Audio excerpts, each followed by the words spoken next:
Is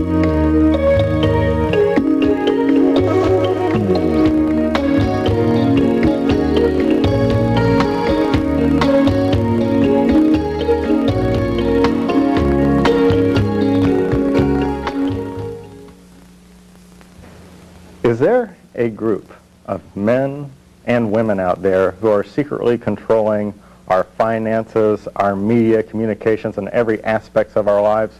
Well, my two guests think that there very well might be. We have Jordan Maxwell, who has made an appearance in Ancient Mysteries of the Bible on CBS with William Devane hosting it, and he has agreed to come back and do the sequel. And we have Anthony J. Hilder of Radio Free World. Both of these people will be appearing at Wembley Arena in England on Saturday the 9th and the 10th of January 93. And under Jordan Maxwell's name, there's a quote that I'd like to bring to your attention, and I'd like to start off with Jordan answering this.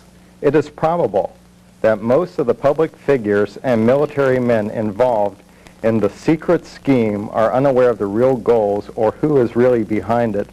Jordan, I've got to ask, what's going on here? Well, let's start with a term that we're hearing quite a bit about in the last couple of years, the New World Order. Our president is going all around the world proclaiming a New World Order. Incidentally, all the presidents, living presidents, along with many of the heads of state throughout the world, are going to meet, according to the LA Times, are going to meet in the year 2000 at the pyramid in Egypt to bring in what is called the New World Order. There is something going on here on an international, worldwide scale right before our eyes, but that so many of us are unaware, and consequently we're not really seeing what is happening. There is, in fact, a conspiracy or a planned world domination coming by this thing that George Bush calls a New World Order. On the back of the $1 bill, there are a lot of important occult symbolism on the back of the $1 bill. On the left-hand side, you'll see the pyramid, and the pyramid of Egypt. That's an Egyptian pyramid on an American dollar bill. The significance is very important. Above the pyramid, you will see the words annuit coeptus, which basically means in Latin, our enterprise is a success, or our project has been crowned with success. And the project, which is a success, is on the banner beneath the pyramid, Novus Ordo Seclorum, being Latin for New Order of the World, or the New World Order. On the bottom of the pyramid, you will see the Roman numerals for 1776.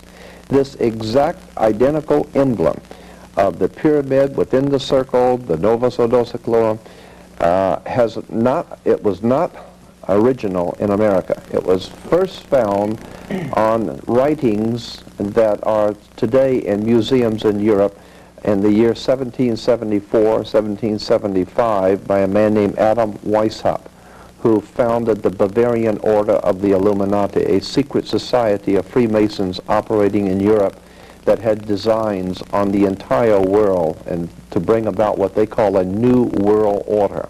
So that emblem on the back of the dollar bill on the left-hand side with the pyramid is not an American symbol. It is a very old symbol. Jordan, coming from you should bring out the fact that this is the Order of the Illuminati. Yes. And the May 1st, 1776 did not signify the creation of the United States of America, no, but the Order of the Illuminati for the enlightened ones, or the Luciferians. Yes. And this is a satanic symbol.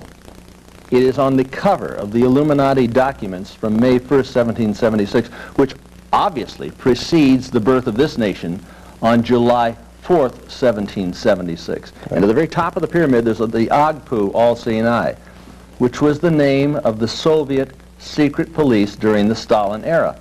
Right, now, Anthony, you spent most of your life studying these secret societies and the Illuminati, and you put out a record some time ago called the Illuminati CFR. Council on Foreign Relations, right. Right. This is, I've heard various charlatans coming out talking about the Illuminati, but I was wondering if you could get into a little bit more detail about the history of this organization and some of the more You were talking about the eagle, for instance, and the pyramids and that Yes, sort of thing. right. And talk a little bit about the Freemasonry origins of the Illuminati. Well, let me just make this one comment first, and then Okay. Anthony can go on with it. At the top of the pyramid, you'll see the little triangle with the eye in it. The eye was the eye of Horus. Horus was the eye of God, the sun. And so the sun represented the pupil or the eye of God in the ancient Egyptian philosophy. And that's why you'll see the light emanating from around the eye. So it's the worship of light, Luciferianism. It's the worship of the coming forth of light into the world. And therefore our masters, these manipulating masters behind the scenes of world government who are manipulating all peoples, consider themselves to be enlightened despots, enlightened people. And of course, when you go to university, you graduate from a university, you wear the Masonic square of Freemasonry on your head to symbolize that you're an alumni. Alumni comes from the word illumini. You have been illuminated into the enlightened power structure of the New World Order. That's the actual basis for these symbols. And to go on with the rest of the symbolism. Well, I think it's important to bring out the fact that George Bush did not write the New World Order. In fact, if you want to know who wrote the New World Order, you simply go back to Adolf Hitler. It wasn't his first book, that was Mein Kampf. The second book, Right. the New World Order. And Rudolf Hess went out and said, in introduction of Hitler, he said, Ein Volk, ein Reich, ein Führer. One world, one race, one ruler. That's what this whole United Nations is all about, and I'm for a free world. That's in total opposition to the New World Order. Well, Bush's New World Order may have come from Adolf Hitler, but Bill Clinton's New Covenant clearly comes from the Old Testament. All right, now, the New Covenant, that is a catchphrase. That is a term which has been used for at least 500 years by a secret society of Freemasons in Europe called the British Israel World Federation. British Israel World Federation, you can see topics in movies based on this subject, like there's a motion picture just come out called The Handmaid's Tale, based on British Israel philosophy for America. A secret society of Freemasons promoting something that is called, as far back as 500 years ago, British Israel philosophy, Anglo-Israel philosophy, which is tying in the Old Testament governmental system to be the basis for a new world order in the coming future. And that's why the symbolism... Clinton went to Oxford. Yeah, and it has to do with Rhodes Scholar. Right. The Rhodes Scholarship Foundation, and this whole thing of a new covenant comes directly from British Israel Freemasonry. Rhodes Scholar, the Rhodes Scholarship of England. So that we can get into that. We can get into all of the occult significance of the Democratic Party, his term of the covenant, the new covenant. And Cecil Rhodes is the founder of Rhodesia. That's where Rhodesia got its name. And we had a little thing called the Round Table, and some of these Luciferian groups. And I say Luciferian, I mean it. Like George Bush is a member of the Skull and Bones. Yeah. Now, in the Skull and Bones fraternity, this is the Faustian financial fraternity that started up at Yale University in 1832. Came over here as a bounce off of the Jacobin Society, which was involved in the French Revolution and the Reign of Terror. At Yale University, they have a structure, and you can go there. Anybody can go there and see this structure they call a tomb.